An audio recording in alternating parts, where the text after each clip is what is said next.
My peoples, my peoples. Papaziti here. Got something a little different for you today. Yes, Papa is sniping. This is Team Deathmatch on Hazard, and of course I'm sniping on Hazard. Everybody snipes on Hazard, and you're automatically a great sniper on Hazard, right? Right? No, not so much, but I end up going 25-3.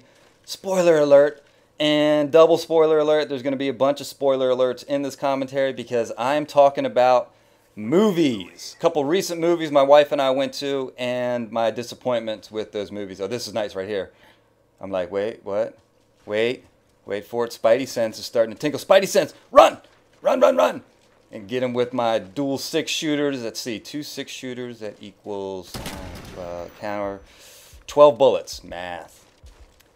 Anyway, back to the movies. So, typically my wife and I go to Rotten Tomatoes for our movie reviews, and I'm a little concerned. I think Rotten Tomatoes may have been hacked recently, because they are typically right on with my wife and I's tastes as far as movies go. So, first one up for review is Contagion. Rotten Tomatoes gave it an 83, and that's pretty high marks for Rotten Tomatoes. I gotta tell you, very disappointed in Contagion. And I'm gonna compare it to another movie that was similar that came out like in the mid-90s, I believe it was. And the movie I'm talking about is Outbreak, starring Dustin Hoffman, Rene Russo, Cuba Gooding Jr., I think Donald Sutherland's in it. And what made Outbreak so good is kind of what makes Contagion, in my view, so bad. Outbreak, just real quick, some crazy flesh-eating disease comes over from Africa and is contained to this like small town, and it's the threat of it getting out, and then it becomes a race between the scientists trying to find a cure for the disease and the government, which wants to cure the disease by basically just blowing up this whole small town and being done with it. And there was only a few characters, and it was like I said, kind of a smaller movie in that sense, where they weren't trying to go so big with so many characters, and it was the threat of this outbreak that really was terrifying. And then you really got a chance to get to know the characters, so you really kind of felt empathy. Contagion, the exact opposite. There's so many characters. The scope of the movie itself is so big as far as the outbreak has already gotten out, and people are dying and stuff, and it fails, because while on one hand it's scary, it tries to be scary with the actual disease, I think what it was really trying to do was be more of a character driven movie. And in order for a movie to work as a character driven movie, you have to be vested in those characters, or it just falls flat. And Contagion did exactly that. There's so many characters, so many different storylines. I don't even really think the acting was all of that great. And you end up not being vested in any of the characters in this movie. And it just falls flat in that sense. And, the beginning of the movie, it had a lot of promise. And it's really kind of freaky when they're showing all these different people all over the world touching their faces, and then like touching doorknobs or touching countertops, stuff that we do all day, every day in our daily lives. And it really makes you think like, oh my God, do I ever want to touch my face again? Or am I ever going to just not go outside the house without a mask and some latex gloves? But after the initial, 15-20 minutes of the movie, they start getting into trying to develop these characters, and then again the characters are just flat, the acting's flat, makes the movie flat and not scary. And I would say, if you want to go see it in the theaters, make it a matinee. I would recommend waiting for some sort of rental, Netflix or whatever they're calling it, Quickster, whatever their rebranding name is, or just waiting for it to come out on HBO or something like that, pay-per-view. So that's Contagion, matinee at best. Now the next movie we saw, this was just this past week. Again, 93. Rotten Tomatoes gave it a 93, and it stars Ryan Gosling. And I love Ryan Gosling, and man, that guy is busy. He's, I think, got 6 or 7 movies coming out this year. and it's the movie Drive.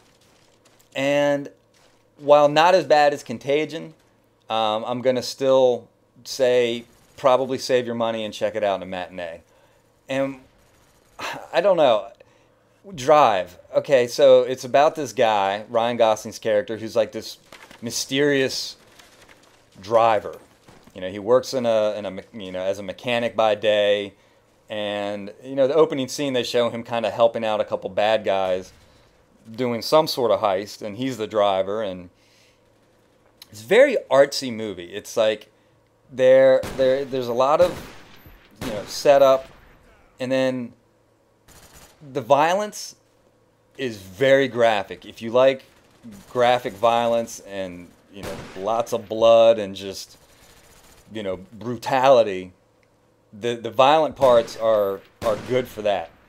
But they're too few and far between, and I don't know, it just makes the movie boring in parts. There's a lot of still shots. Maybe the camera's moving just a little bit as Ryan Gosling's character kind of moves across the screen, and it just tried to be very, very artsy. It made me think of, though, again, I'm going to compare it to another older movie, True Romance. It's a Tarantino movie. It wasn't directed by him, but it was written by him. It had a lot of the same feel. If you've seen True Romance, you'll know what I'm talking about. If you haven't seen True Romance, check it out. It's a pretty good movie. But it had a lot of that same feel where it was like super violent in parts, and then kind of artsy a little bit in the way it was shot and some of the music that they put in. I think Driver was trying to go for that same kind of feel, but too much, I don't know, just not enough dialogue for one thing. I would say there's probably about a third of the dialogue that you're used to in a typical hour and a half, hour and 45-minute long film. There's just a lot of scenes of people just kind of looking at each other. I will say Albert Brooks, if you don't know who Albert Brooks is, I can't think of any other movies he's done off the top of my head. He's an older actor. He's been around forever. Typically plays kind of like a nebbish, nerdy good guy, and he's one of the bad guys in this, and does a great job of playing this really kind of creepy, just bad guy. And then dude from Hellboy, Ron Perlman, is the other bad guy.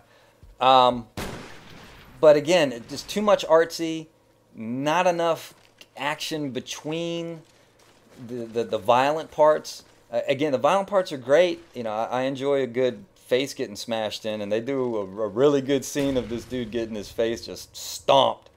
But just too many lulls in between those scenes. And then again, with the character development, I'm gonna talk about True Romance again. You really felt for Christian Slater's character in that movie, and how he got into kind of what the movie's about.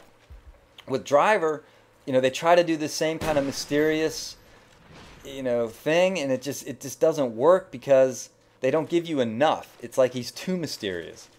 And the love interest in the movie just never really kind of pans out. And I don't know. Again, it's one of those movies where I would say matinee. Save yourself a couple bucks. Go see it at the matinee. And don't waste your time on a full price. After whatever it is, 4 o'clock typically in our neck of the woods for a regular movie.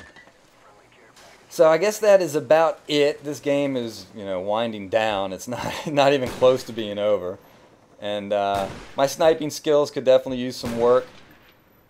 If you've been paying attention to anything that's going on in this video, you'll see that. I don't know what I'm doing here. Just kind of looking at the golf course. Another blackbird. Sweet. But guys, let me know in the comments what you think about my movie reviews. If you'd like me to talk about some more movies, maybe some old movies that you've never seen that I think you should, if you're of or not of a certain age like myself. But let me know. And I guess that is about it. This game is 7 seconds left. We are wrapping up. This is Papaziti saying thanks again for watching, everybody, and I will see you next time. Peace.